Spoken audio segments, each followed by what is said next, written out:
I spent my middle and high school years in the Darien School District in Connecticut, a well-funded district that provided students with plenty of opportunities, including frequent field trips. Being a member of the school chorus, I got to take part in at least 1 or 2 optional trips each year. The story I'm about to share happened when I was a sophomore. That year, our class went on a trip to Woodloch Pines Resort in Pennsylvania. It was a long bus ride, taking several hours to get there, but I didn't mind since I had my friend Landon as my roommate for the trip. The moment we arrived, something felt off. The resort was eerily quiet, and the atmosphere was almost lifeless. Granted, it was November, so the weather was cold, and the place wasn't exactly packed with visitors. We had 3 days scheduled for the trip, with 4 chaperones accompanying us, though they weren't overly strict. They gave us the freedom to move around as we pleased, as long as we informed them of our planned activities. The first day turned out to be enjoyable. Landon and I, along with 2 girls we were friends with, spent the day making the most of the resort's activities, racing go-karts, tackling the rock climbing wall, swimming in the indoor pool despite the chill outside, and finally, ending the evening with dinner. Afterward, we headed back to our room to relax for a while. It's worth noting that not all the students were assigned rooms next to each other. Our room was located on the ground floor, featuring a large sliding glass door that offered a clear view of the lake down the hill. Later that night, we decided to step outside for a bit before returning to our room around 10 p.m. The view outside was surreal. The moon reflected beautifully on the still water of the lake, casting an almost hypnotic glow. We left the blinds open to enjoy the sight, completely unaware that this small decision would lead to one of the most terrifying experiences of our lives. At first, everything was normal. Landon and I lay in our beds, struggling to get comfortable, occasionally talking to pass the time. At some point, maybe an hour later, the silence of the night was shattered by Landon's blood-curdling scream. For a split second, my brain couldn't process what was happening. Was he joking? Having a nightmare? But the second I turned my head toward the glass door, I felt my body freeze. Standing just outside, barely illuminated by the moonlight, was a tall, gaunt woman with long, unkempt grayish hair. Her hollow eyes peered into the room as she pressed her bony hands against the glass, cupping them around her face as if she were trying to get a clearer view inside. She didn't move, didn't make a sound, just stood there, watching us. Then, without warning, she stepped back and disappeared into the darkness. Landon looked at me, his face pale with shock.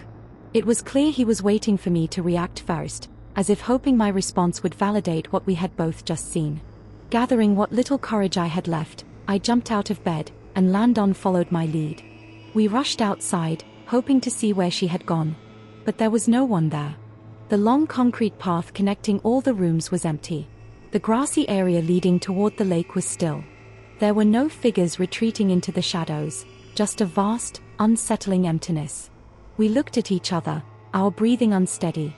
We had both seen her. There was no mistaking it. The next morning, we chose not to tell the chaperones, at least, not yet.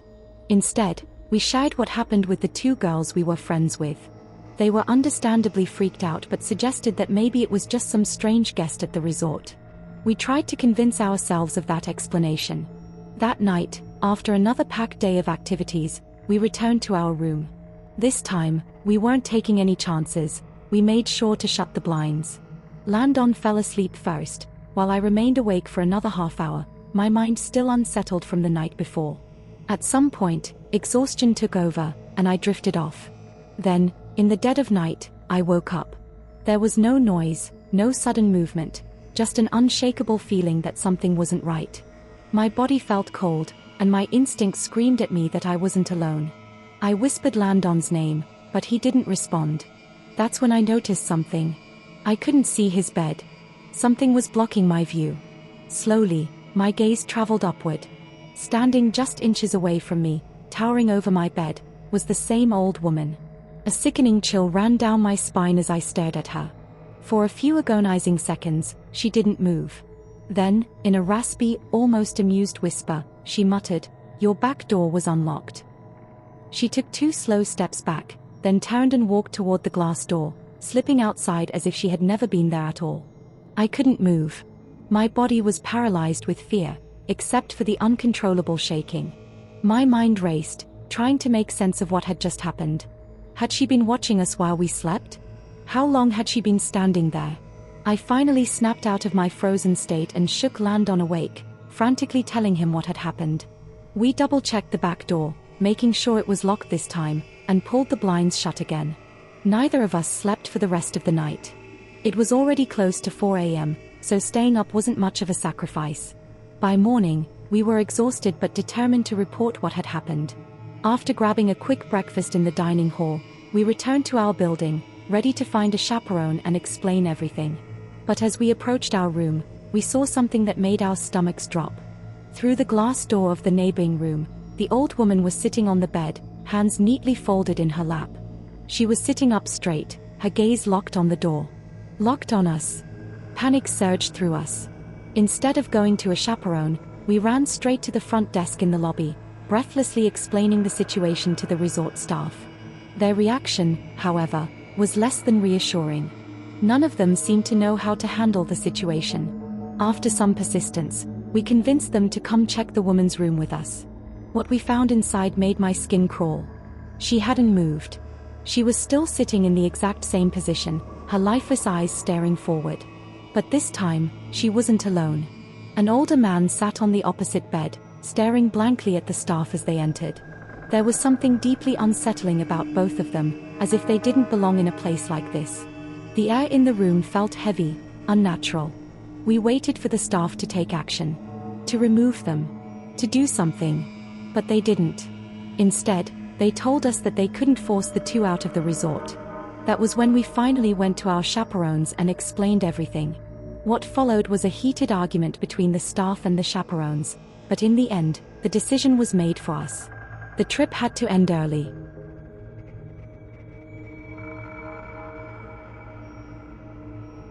Back when I was in the 4th grade, my class took a field trip to a small, rural zoo about an hour away from our school. I can still picture the day clearly. Thick gray clouds hung low in the sky, occasionally spitting out a few drops of rain. The zoo itself wasn't particularly big, but it was designed with kids in mind, featuring a variety of animal habitats, though most of them housed smaller, more common species rather than anything exotic. One of the main attractions was a large indoor exhibit filled with taxidermied animals. It was meant to be educational, but something about the glassy-eyed creatures frozen in time gave the entire place an eerie atmosphere. There were also other displays inside, odd curiosities that I can't quite remember now, but I do recall that the dim lighting and the dark red carpeting made the whole building feel strangely out of place, as if it belonged in a different era. At that time in my life, I was a bit of an odd kid. I tended to drift off on my own, doing things that, in hindsight, probably concerned my teachers and even my mom. On this particular day, my curiosity got the best of me. While the rest of the group was still walking through the exhibit, I wandered off without telling anyone and slipped into one of the bathrooms. After finishing up, I washed my hands, pushed open the door, and stepped back into the hallway. Silence. The once lively hum of my classmates' voices had vanished. The hallway was empty, and the air felt unnaturally still. Instead of panicking, I did what any 8-year-old with a wild imagination might do. I started exploring. I walked down a corridor we hadn't gone through yet, my sneakers sinking slightly into the plush scarlet carpet. The lighting in this part of the building was dim, casting long shadows that stretched across the walls. As I moved past more glass enclosures filled with frozen, lifeless animals, a strange feeling crept up my spine, like I was being watched. And then, I saw him. A man, partially hidden behind a stack of chairs. At first, I thought he was playing some kind of game. I even let out a small laugh, assuming he was a staff member messing around. But when he stepped forward, something in his demeanor changed. He wasn't joking. He walked up to me, his expression unreadable, and asked where my group had gone. I shrugged and said I didn't know. That's when he grabbed my hand. He didn't yank me or hurt me, at least not yet, but his grip was firm enough to make my stomach twist in discomfort. He told me to come with him, and for some reason, my young mind didn't immediately register the danger. Maybe I thought he was taking me back to my class. Maybe I was just too naive to realize what was happening. He led me toward an exit door, which opened to a desolate area behind the building. There were dumpsters lined up against the wall, a few wooden benches, and beyond that, nothing but trees. Dense wood stretched out in every direction. That's when his grip tightened. The playful act was gone, if it had ever been there at all. His hand clamped down on my wrist, and suddenly, he was pulling me toward the tree line. Hard. My feet stumbled as I tried to keep up, my heartbeat pounding in my ears. A sickening, hollow feeling settled in my stomach, the kind that makes you feel like you might throw up from pure fear. I didn't scream. I didn't cry. Maybe it was shock, or maybe I simply didn't know how to react. But before my brain could decide whether to fight back or run, a piercing scream shattered the air. A woman's voice, full of sheer panic and fury. One of the teachers had spotted us from the other side of a fence that separated the zoo from the outside area. The second she screamed, the man's grip loosened. And then, just like that, he let go. Without a word, he bolted into the woods, vanishing between the trees. Within seconds, more teachers burst through the exit door, rushing toward me. Some were yelling, others were pulling me close, asking if I was okay, but it all blurred together. They called my parents. The zoo staff called the cops. And just like that, the trip was over.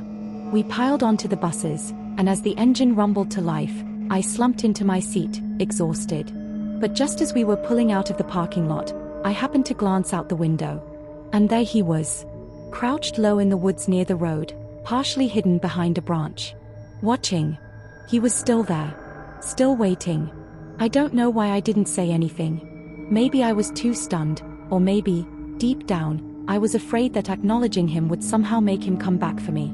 The other kids stared at me during the ride home, whispering, probably trying to make sense of why the teachers had freaked out. I didn't care.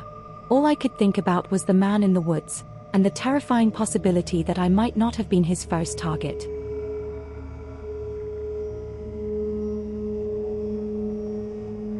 Back in high school, I signed up for an elective that focused on mysteries and mythology, or at least, that was the general idea. I honestly can't recall the exact name of the class, but it revolved around real-life unsolved mysteries, eerie legends, and all sorts of unsettling phenomena. It was right up my alley. One of my good friends, who I'll call Ben for this story, was just as into that kind of stuff, so we took the class together. One day, our teacher organized a field trip unlike any other, a visit to an abandoned village with an unknown past. The place had reportedly been built in the early 1900s, but for reasons lost to time, it had been left to decay not long after. The thought of exploring a ghost town sent a thrill through the entire class. The bus ride to the village lasted about 20 minutes. The closer we got, the quieter everyone became, our eyes glued to the windows as we rolled down a narrow, cracked road cutting through dense forest. The farther we went, the more it felt like we were heading into a place untouched by time. Eventually, the road opened up into a clearing, and though it was, the abandoned village.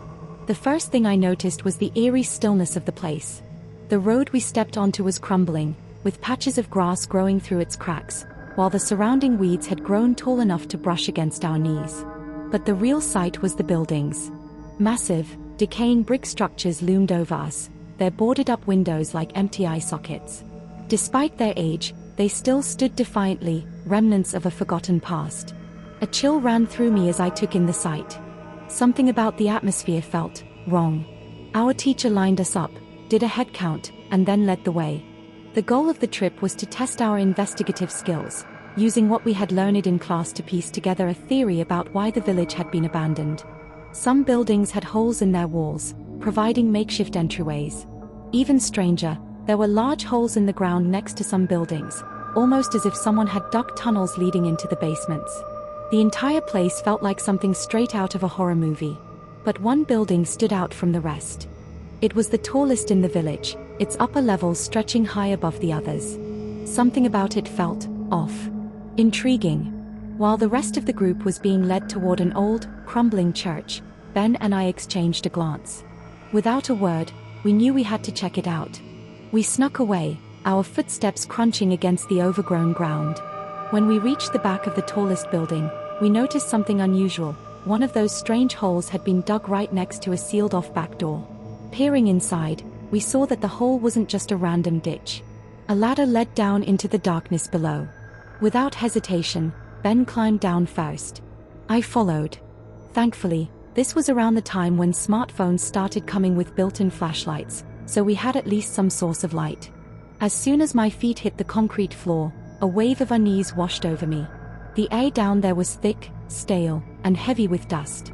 Empty beer bottles were scattered around, along with wooden planks and graffiti-covered walls. Whoever had been here before had left in a hurry. A wooden staircase stood in front of us, leading up into complete darkness. Every window and door above had been sealed shut, allowing not a single ray of daylight to seep through. The place felt suffocating, almost like the walls were closing in. We had already come this far. Turning back wasn't an option. I took the first step up the staircase. The old wood groaned beneath my weight, the sound echoing through the emptiness like a warning. Each step felt more unstable than the last, but we kept going. When we reached the next floor, I realized just how cramped the space was. Hallways branched off into multiple small rooms, all shrouded in complete darkness. If I hadn't known better, I would have thought it was nighttime. That's when I felt it. Something was off. Ben must have felt it too, because he whispered, "Let's just get out of here." I nodded. We turned to head back downstairs, but then, a noise. A deep, heavy thud. Like a large rock hitting the concrete floor. Every instinct in my body screamed at me to run. But instead, I froze. So did Ben. We locked eyes, silently asking each other the same question. "Did you hear that?" Slowly, we crept toward the entrance of one of the rooms. Our hands shook as we raised our phone flashlights and pointed them inside. That's when we saw them. 3 men. They stood in a tight formation, no more than 10 feet away, facing us directly. But it wasn't just that. They weren't startled by our presence. They weren't reacting. They were just standing there, completely still, as if they had been waiting for us. That was it. We ran. Bolting down the stairs, we practically threw ourselves at the rusty ladder, scrambling up as fast as we could. My heart pounded so hard I could barely hear anything else. The second we reached the surface, we sprinted back toward the group, our breaths coming in ragged gasps. We didn't say a word. Not to the teacher, not to anyone. We didn't want to get caught sneaking off. But one of our classmates noticed how shaken we were. "What happened?" he asked. We hesitated, then told him the truth. How we had gone into the tallest building, how we had heard something inside, and when we shined our lights into one of the rooms. 3 figures. Standing. Watching. Waiting. As the field trip continued, Ben and I couldn't stop glancing back at the building. Something didn't feel right. And just before we left, we saw it. A face. Peering from one of the unboarded windows high above. Neither of us spoke a word about it to the teacher. Even now, we don't know what we encountered that day. Were they just squatters, people who had taken refuge in the decaying ruins? Or was it something else, something that had been lingering in that village long before we arrived? Ben has his own theory. He thinks they weren't people at all. He thinks they were the ghosts of those who once lived there, still standing, still waiting, forever trapped in the village's abandoned past. I still don't know what I believe. But there's one thing I do know. No matter how much time passes, I can never shake the image of those figures standing in that room, silently watching us, as if they had been expecting us all along. And one day, I might just go back. Not to prove they were ghosts, but to prove that they weren't.